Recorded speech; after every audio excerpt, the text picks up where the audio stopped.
Welcome home to USA Global TV and Radio, a place where dreams take flight, with authentic storytelling, diverse perspectives and meaningful conversations, where global stories unite and bridges are built beyond all borders. Discover world-class education, entertainment, hope and inspiration. Together, we're building bridges worldwide. Subscribe to our channel, USA Global TV. Download our app, USA Global TV. Be our guest or join our team. Visit usaglobaltv.com. Thanks to our founder and executive producer, Dr. Jacalyn Kerbeck. Music score by Yeffy Tang from Cloud Road Music. Voiceover artist Mike Porter. Creative direction by Paul Garcia. USA Global TV and Radio. Your home for global connection. All rights reserved. This video and its contents are the exclusive property of USA Global TV and Radio. Unauthorized use, duplication or redistribution in any form is strictly prohibited. What happens when you get together 3 professional TV show hosts with no script on a Sunday afternoon? We are going to find out. Welcome to Dr. Jacalyn Unscripted TV show. I am Dr. Jacalyn Kerbeck, and I am joined by my partner on this show, Mr. Roland Friedl. Welcome to the program. Hello, Dr. Jacalyn. Great to be back on the show. I love it. So let's see where the journey ends today. Absolutely. And we have a very special person joining us today. His name is Doug Lawrence, and Doug and I did a show together for a very long time. Doug is extremely talented. He went through his own loss of his beautiful wife, and as a result of that, he has been helping people with their grief, people all over the world, and he recently received a new designation of fellow. Let us welcome Mr. Doug Lawrence to the program. Hi, Doug. Good to see you. Oh, it's been so long. Hi, Roland. It's been so long. I was just trying to figure while I was sitting here, I was going through how long has it been, and it goes, I can't retain my memory that far back. I think we started in 2021, so it probably was 2023. My mother passed away, and I think we were still doing the show then, weren't we? Yes, we were. Yeah. So I really enjoyed that. And I thank you for coming back, especially on a show that's unscripted. So, Doug, I'm going to spotlight you. Could you share a little bit with our audience about the work that you are doing? Because I think it's really important to let people be aware of it so they can reach out to you. So the big thing that I'm focusing on is having taken mentoring as it exists today, and I've kind of plugged in grief mentoring, and I do quite a bit or a significant amount of work with individuals who are dealing their healing journey as a result of the loss of a loved one.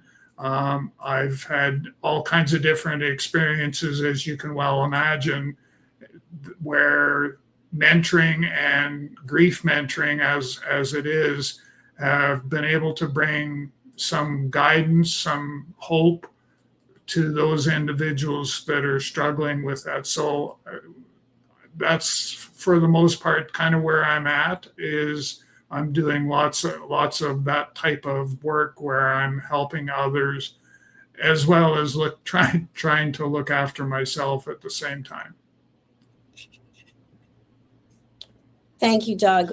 The first question I have for you is, when I saw you last, I had lost my mother. You had already lost your wife. And so time goes on, but there's not a day that I don't think, I wish my mom was here. So how are you doing with your grief journey, and where would you say you are in that journey? For me, I'm probably much the same, where there isn't a day goes by that I'm not kind of looking over my shoulder to see where Deborah is, or, trying to, sometimes I'll have a conversation. Nighttime is when I find that if I'm going to have company overnight, that's when it's going to happen, is at bedtime. And that's when Deborah will, appear and will make sure that I understand everything's okay, and that, continue with your healing, and, and help others as much as you possibly can, because that's who you are.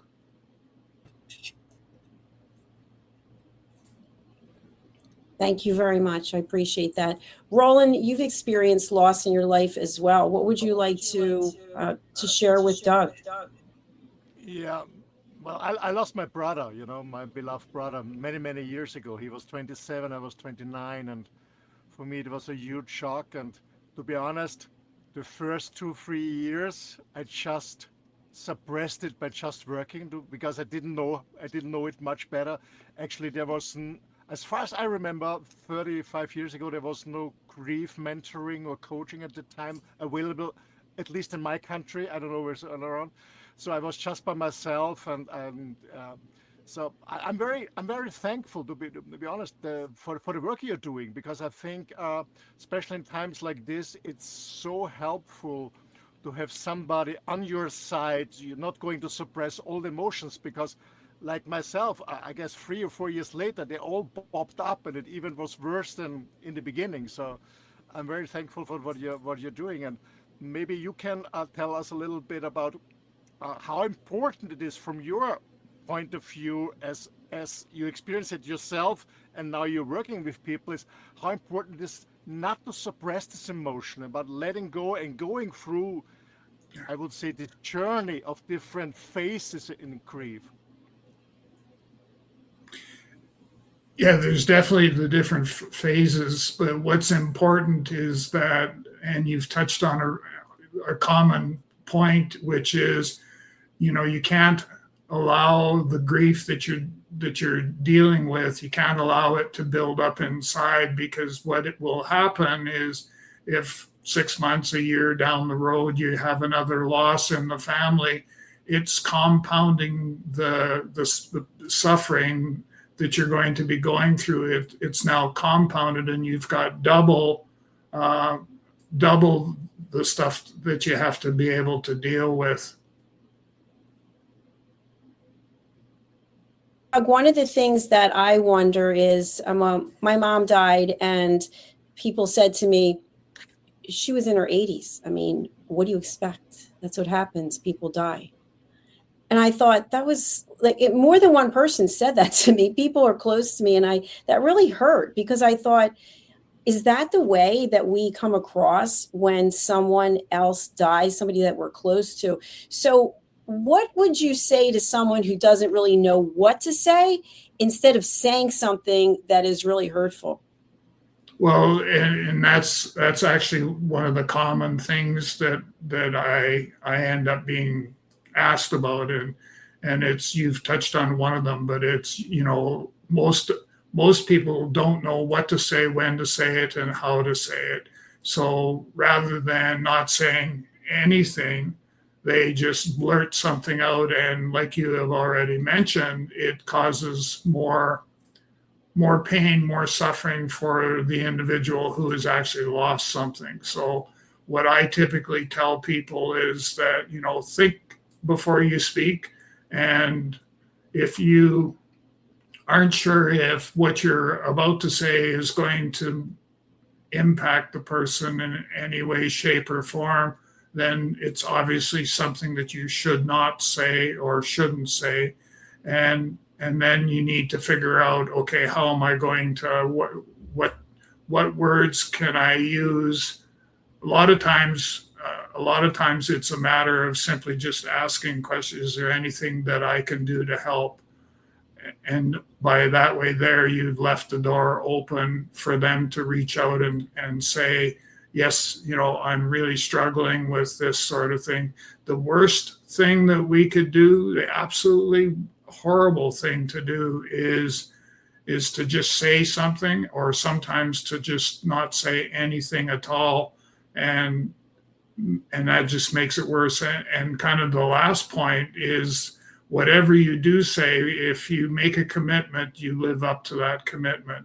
And what I mean by that is, if you say, let's go for a coffee tomorrow, or let's go for lunch, and then you don't show up, or you choose not to go, that sends mixed messages that the person that you're supposed to spend time with, that you don't really truly care about them at all.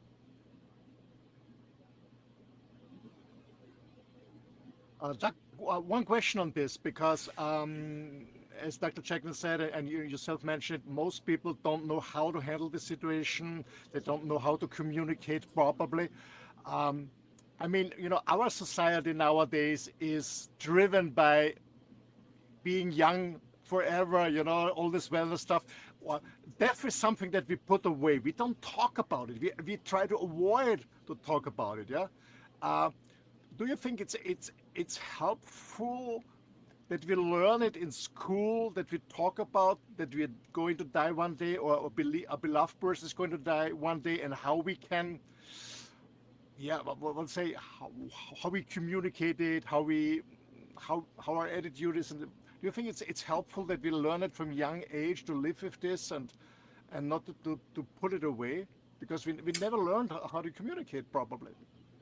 No, and that's a real interesting point, because what I've seen, I get asked to speak on these topics at the one of the community colleges here, and so I come back and I speak to the human resource group, and then I also speak to the psychiatric nursing program, and it's the same sort of thing, is that none of the students have been given the tools that they need to be able to navigate through life as we know it today. And so part of what I do with the talks that I do is that we have a conversation about what are the tools you need, what's your comfort margin, and especially for the nursing program, the psychiatric nursing program, it's very important that I'm comfortable in suggesting to them that, we need to work on this together. We need to be able to create that safe place for a conversation to take place. And the more that you practice doing that, the easier it gets for you to have to do it when you have to do it. Doug, I have a follow-up question, which is, you're having a conversation with someone, maybe it's in person, it's on the phone, and they're going through a story. And during the course of the story, they happen to mention, oh, blah, blah, blah, and my mother died, and blah, blah, blah, blah, blah. So let's say it's a number of sentences, but in there they include that someone died. Is it appropriate to acknowledge that? Do you, in all the sentences that the person said, do you acknowledge, oh my gosh, I'm sorry, or do you just let it pass as though it's just part of a story? No, because I would definitely acknowledge it, because it could very well be the way that the person is reaching out to you to be able to get, help and guidance from, not guidance, but help, and to be able to know that this person really was listening to what it is that I was saying. And as a result of that, you're going to be able to build a relationship where you're going to be able to help that individual. Simply, it's not rocket science here, because what it is it's simply a matter of listening and hearing what the person is saying, and knowing what to say, when to say, and how to say it in response to what they've just said. It can be a simple cry for help, that they want help. They just want somebody to walk beside them and to be able to help them in that regard.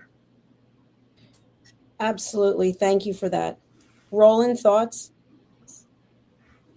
Yeah, I think it's always difficult, as I mentioned before when we had this conversation. We don't know how to react. We don't know how to bother the other person, and it's difficult. But I always said when something happened to me, that I'm on the phone with somebody or to meet someone in person and somebody passed away, I always ask, what is the best thing I can do for you? What you want me? Just let me know. I sometimes I say it very. I cannot handle the situation. I'm shocked. What is the best for you at the moment I can do or not do for you? That's what I ask you. Do you think this is a good way, Doug? Yes, I do. I think, it's you're not pushing yourself onto them. You're taking a very methodical approach to it, and that's a good way to do it. That's good. Keep doing that. Well done, Roland. Thank you. Doug, what I'm wondering is there are so many things that are not taught in traditional school systems, right? We know listening is not one of the things that's actually taught. And I don't know that preparing for the end is taught unless it has something to do with a will and the paperwork and what's going to happen. But the actual emotions about it and the fact that each and every one of us, our lives will come to an end. What would you say to any academics out there, any family members, parents, people who are in a position to influence children? Is this something that should be discussed so that as we go older in life, it's not something that is a complete shock or horrifying in a degree that it wouldn't have to be necessarily? That's a good point, because I know I went through this with my parents, and we talked about what is important, what were their wishes, and all of those things. And we actually had that conversation. I used to tell the story of with my parents was the aspect of I used to go to, because we lived here in the same city, and I would go and have lunch with my mom and my dad, and we'd end up talking about what their wishes were when they passed away. And I said, can't we just eat lunch and not talk about that stuff? And then my dad was adamant that I had to know exactly what their wishes were when they were to pass. And what was interesting was too, when my grandmother passed, that was when my mom took me aside and said, now see, here are some things that you need to know and to know about, and be able to help the family out in however you can in those particular areas. But the idea of the academic aspect of it, I personally, and that's why I've been pushing hard for this, the idea of a grief mentor is it can be grief at various stages, and your mentor that's walking beside you is going to help you navigate through those different stages. And I think for anyone who has lost someone who's played a significant role in their life, they can identify with exactly what you're saying. Because when you lose someone and they had such an important role in your life, not only are you dealing with the emotional baggage, but you have to deal with the court system. You have to deal with literally closing up their life. And I know when my mother passed away, she had 40 years of stuff in her house. I mean, that is a lot to have to go through and make decisions.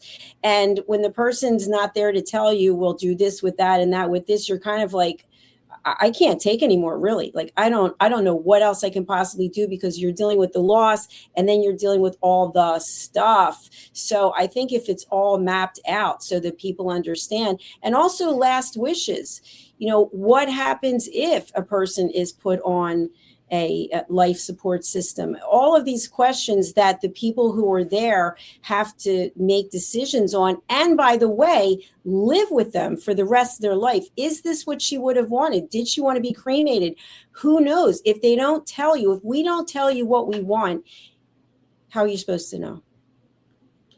Yeah, it's tough to be able to. And then you have the family members who have been disengaged with the loved one for a period of time where they're just not that way inclined or whatever. And then all of a sudden now they're the ones that want to provide input into and I'm going, no, that's not going to happen. So it's a matter of, of including them. Actually, to be truthfully honest, the approach that I took when Deborah passed away was they were trying to have the conversation, what about the jewelry? What about the clothing and stuff like that? And I said, if it hasn't been worn or touched in the last 6 months, it's gone. And so you either figure it out amongst you as to what each wants to take as a memory, and that's the rest will go to Goodwill or wherever. But what I've seen in well, certainly in personal experience with Deborah, but I've seen with other families as well that go through much the same sort of thing, and that just adds to the stress. And so there's no real need for that to take place. Absolutely. Roland, there in Europe, are things handled differently than in the States or in Canada? Well, it's the same here, but I remember when my dad passed away 6 years ago, nothing was organized, nothing was spoken. It was a nightmare for me, to be honest. It was a nightmare. So I learned from this, and well, my mom has dementia, so she cannot react on what I'm saying. But as you know, Dr. Jacalyn, I'm taking care of my auntie, and actually last week we had a conversation about that, what she wants when she's passing away, but also when she wants when she gets to the hospital, and she is very, very sick. We switch off the machines or not. So I learned from this from my dad's passing away, because I had no clue, absolute nothing. So I just made decisions, but I had no idea what his will was and his wish was. And it was not easy, to be honest. I was sitting around, okay, what's the best? What's the best? What's the best? I know a friend of mine said, hey man, he's gone anyway. Who cares? I said, no, it's important for me. You know, maybe he had a wish. I don't know. But yeah, it is difficult. But I have another question for you, Doug. I know, when my dad passed away or my grandparents have a certain age, we prepare more or less. I mean, still it's a shock. It's not especially when they're not sick. But what is your advice to young parents? When you lose your partner, you're alone. I don't know. You're in the 20s, your 30s. Your partner had cancer or maybe a car accident, whatever. So you have this grief because you lost your beloved ones, your husband or your wife, okay, and then you still have your kids. And how to handle this situation, to explain this. You have your own grief, what you handle with. You have all this paperwork we discussed, but then you're still your young kids. And do you have any advice for parents who lost their partner and how to handle this with their kids, communicate with the kids, explain them? What I found worked for me, and I'm kind of in that sort of that rate ballpark that you're talking about, where I wouldn't say young children, but certainly children. My kids when their mom passed, they would have been probably late 30s, still dealing with things on their own special way. What I typically suggest and what I went through was that everybody has to figure out what they're comfortable with as far as how they're going to go through the grieving process. There are, some things that, I suggest, such as, leaving a place setting at the dining room table for special events so that they can, continue to still be in the grieving of the loss of their mother and stuff like that. I know that it can be confusing and people change around their ideas and everything else. I know I thought of my parents once again, where they had given me specific instructions as to what they wanted to do. And it ended up that it never happened the way that it was supposed to. So it's very, you have to deal with each and every situation on its own kind of merit, for lack of a better choice of words, and because things will probably change.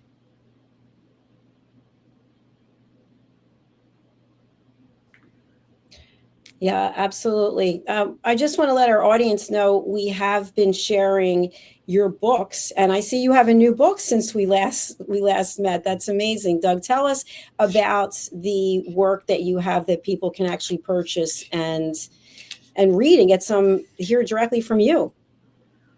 So yeah, I've got You Are Not Alone, which was a book that I did. It would be book number 2, and it was primarily written with the idea in mind of mentoring being a part of the support structure for post-traumatic stress, for PTSD, because in my time as a Royal Canadian Mounted Police officer, I experienced quite a bit of trauma, and I had to deal with that without the benefit of an actual support structure. So, and the story goes on that, looking for coping mechanisms and ended up turning to alcohol as a way to try and deal with that. And then fast forward to my most recent book, which is Grief, the Silent Pandemic. In that particular book, it's much the same sort of thing, is that we looked at it from the aspect of how can mentoring be part of the support structure for somebody who's going through a grieving process, hence the grief mentor idea. And that particular book, Grief, the Silent Pandemic, is the recipient of 5 Global Book Awards. And I've got my fingers crossed that there's a couple more in the wind, but we'll take them when they come, I guess. So that's the idea behind Grief, the Silent Pandemic, was that there is so much grief going on. It was kind of like the COVID story. And I sort of said, well, COVID was given the aspect of a pandemic. And if COVID can be in that category, I don't see why somebody and there's lots of us that are dealing with grief, why that isn't a pandemic, and we need to explore the different approaches to dealing with that. I have a question to you, Doug.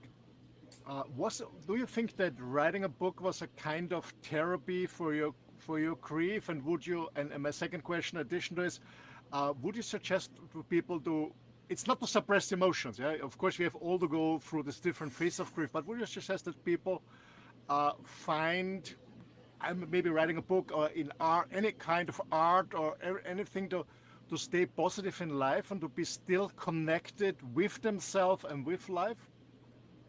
So that was a lot of questions all rolled. I would say that for me personally, the writing of the book was therapeutic, and it was a double-edged sword. It was therapeutic, but also at the same time, when I had to put into the book some real life experiences that took me back to, when Deborah was still alive. Those were tough. Those were tough situations to get through. Like the one that stands out for me is, and I had to rewrite or put it back in and out of the book a few times to get it to where we wanted. But what I ended up having to deal with was being able to tell the story about, it was when Deborah got diagnosed with cancer. We had gone to the emergency at the hospital, and we were sitting there on the bed, and at that time we had no idea what we were dealing with. And the doctor comes into the emergency room that we're in, and we're sitting there kind of waiting to see what the outcome was going to be. And he came in and he said 3 simple words: Deborah has cancer. And at that particular stage, my life really ceased to exist as I knew it. And I now had to deal with something far greater than that. So there was, to tell that story over and over again in the book, that was tough for me to be able to have to do that. But I knew that I needed to do that. So to specifically answer your question is that yes, it was therapeutic for me, but it was also, on the flip side, it was also difficult to, I had no coping mechanisms to deal with that particular part of the grief journey that I was about to go on. Doug, I think you touched on something really important, especially when we're in the public domain, as the three of us are. And we give keynotes and we do TV shows and podcasts and whatever it is, and we share the same story over and over again in the effort to help other people. And there are people going through things who are not ready to share their story. And so when they do share the story, it pulls them right back to where they were. And it's almost like, it's like quicksand. They can't seem to get out of it. So Doug, with all the experience that you have, when would you say it is the optimal time for someone to go public with their story of trauma, grief, loss? You know, there's no real answer for that. It's to be able to say, when, you know, you're at this stage in the grief, this is what you need to do, and stuff like that. It's so difficult. So for me, part of my healing journey was telling my story, telling Deborah's story. And if I needed to do that in order to be able to continue to heal, deal with the grief, recognize it at times that this is bigger than me and that I needed professional help. And so I went and spoke to a counselor. I did a couple of different healing modalities that seemed to help me to be able to move things. EMDR, I think, is one of them. The rapid eye movement. So, you know, there was different things that I was able to do. I think that, you know, each and every one of us have to be in a place where we feel comfortable and safe. And that's kind of what I suggest to your listeners is, and if you're not sure about, you know, am I in a safe place or a comfortable place, reach out and talk to someone rather than sitting there and letting all this turmoil chew you up and spitting you out. I strongly suggest that, you know, you reach out and ask for some help, or some, you know, somebody maybe has a real life experience that's been there before you. And now, you know, you can tap into that real life experience, because for a lot of people, the dealing with grief, they know that there's others out there that have experienced much the same sort of thing, and that's who they want to tap into. So I think, you know, it's much the same idea for us as well. 100%. Because, you know, especially when we have very strong emotions like grief or anger or whatever, it's a saying, okay, let it out, speak about it, write about it, because otherwise you're in your mind and you, as you said, your turmoil turning around. So I think it can be very helpful to speak about it, not to get attention, but just to get, I wouldn't say to get rid of it, but to get this pressure inside us with all this emotion, to really lower this pressure. Did you think that it could help you lower this pressure inside you of this, I wouldn't say negative emotion, but about grief or whatever you felt, maybe anger because it hit her too early with the cancer? I think there's not only grief, there's also maybe, did you also have anger inside you that you have to let go? I personally didn't have that much anger, other than I had a ton of questions as to, you know, why did you take her instead of me? You know, all those types of questions that we typically try to get answers to, and not always do we get answers. One thing that actually does help, and I've done a little bit of this, is the journaling. So I journal how I feel and all that sort of stuff. And there's all that negative energy. So I take what I've written on a notepad or whatever, and I light it on fire and let it burn to get rid of all of that negative energy. And that does work to some extent. You know, if you're open to that sort of idea, it will work, and it does help a lot. Thank you. Because it's a good advice, and I think it's also important that when you write it down, as you said, you burn it. You don't read it again for yourself. You give it away. Okay. Yeah, and one thing I would just like to have you touch on, Doug, before we close out for today. You already mentioned about thinking before you speak and possibly not saying anything.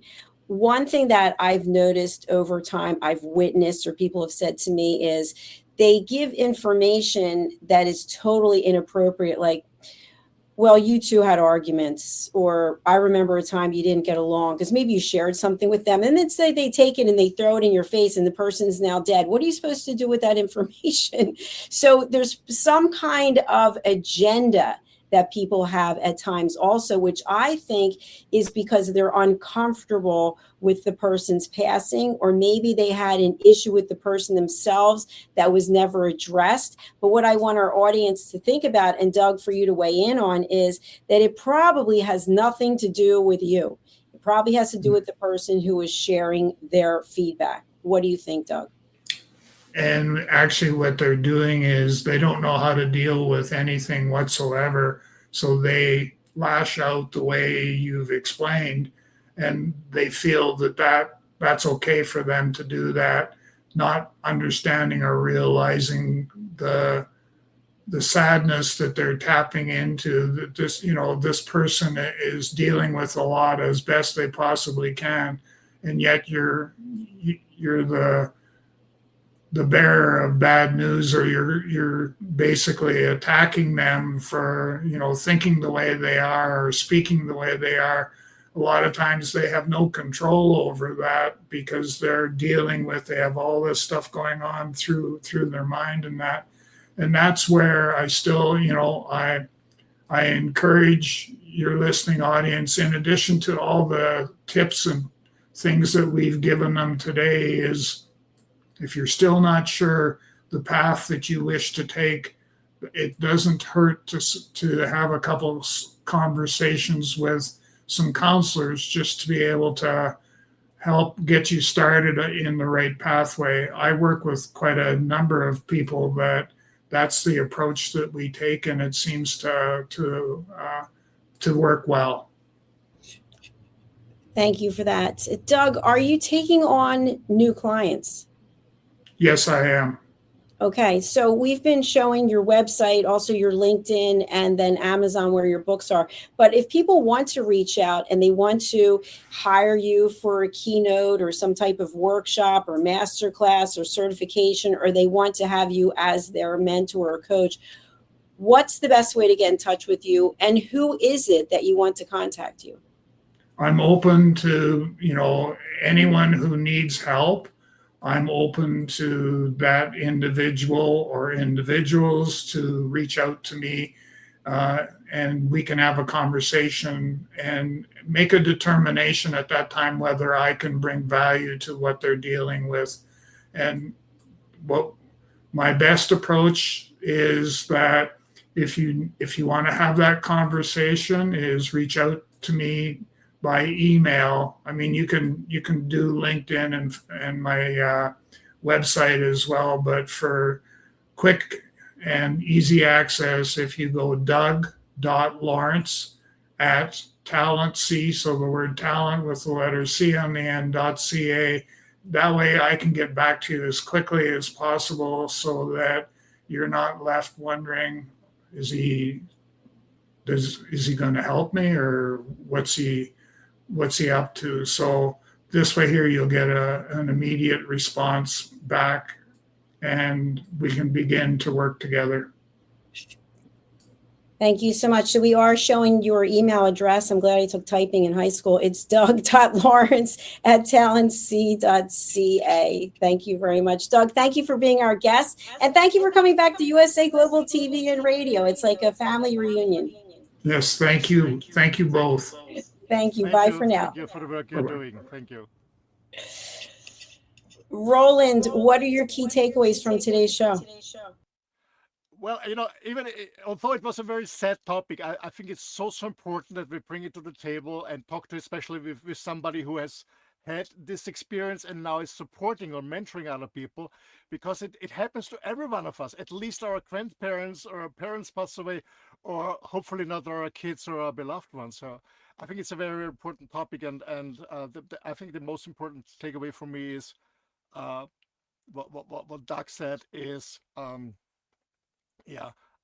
What happened very often in our society in general is when we say something to somebody, we keep our word. As I mentioned, we said, okay, let's go for coffee, let's go for lunch tomorrow, let's do it, and stay to our word and stay to our commitment. This was the most important takeaway for me, because it's general in our society that we commit what we said.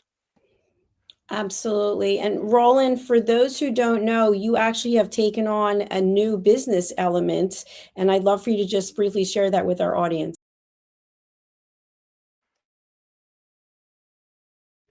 Yeah, thank you. Yeah, actually, guys, folks, I started a new business because a few months ago I was very against AI, and I said, okay, who needs AI? And I'm a creative person, I'm a human being, But a few months ago, I started diving deeper and deeper and deeper, and then I met a professor who is teaching happiness on a university in US, and he told me why he's using AI and what helped him to have more free time and more creativity and stuff like that. And so I started diving deep in AI. To make a long story short, my company is running totally on AI agents, and it's working very, very well for me. So I support small scale businesses up to maximum 30 people working for them, to support them how to introduce AI, and especially working on their mindset and not being afraid about this technology, because I strongly believe AI is not killing jobs, but enterprises or people using AI will take away the jobs from those who not. So that's what I'm doing at the moment. And yeah, if you want to contact me, you see my website.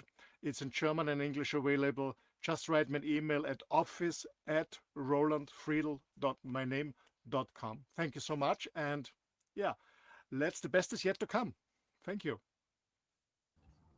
Thank you, Roland, and thank you everyone for watching and being here for today. Please do reach out to Doug. I can personally vouch for him. He is a stand-up person, and he will absolutely help you on your journey.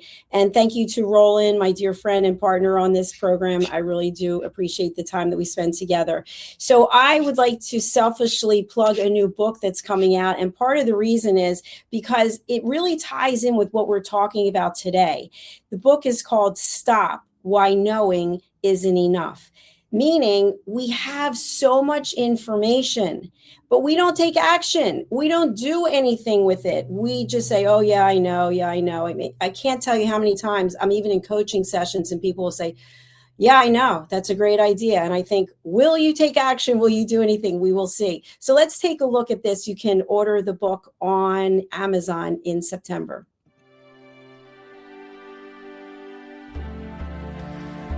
Every day, we wake up knowing what we should do. We know we should take better care of ourselves. We know we should have the difficult conversation. We know we should stop making excuses. We know we should invest in our future. We also know we should take the first step. So why don't we? It's not because we aren't smart enough. It's not because we don't have enough information. And it's certainly not because we don't care. We live in a world overflowing with knowledge. Books, podcasts, videos, courses, experts, even artificial intelligence. We have more access to information than any generation before us. Yet so many of us are still waiting for the right time, waiting to feel ready, waiting until tomorrow. But tomorrow becomes next week. Next week becomes next year. And before you know it, another opportunity has passed us by. The truth is, knowing has never been the finish line. It's only the starting line. Our lives don't change because we know more. Our businesses don't grow because we know more. Our relationships don't improve because we know more. And our health doesn't transform because we know more. Everything changes when we act. When we choose courage over comfort, progress over perfection, action over intention. The question isn't, what else do we need to know? The question is, what are we going to do with what we already know? Stop. Why Knowing Isn't Enough by Dr. Jacalyn Kerbeck. Because knowing opens the door. Action changes your life. Available September 2026.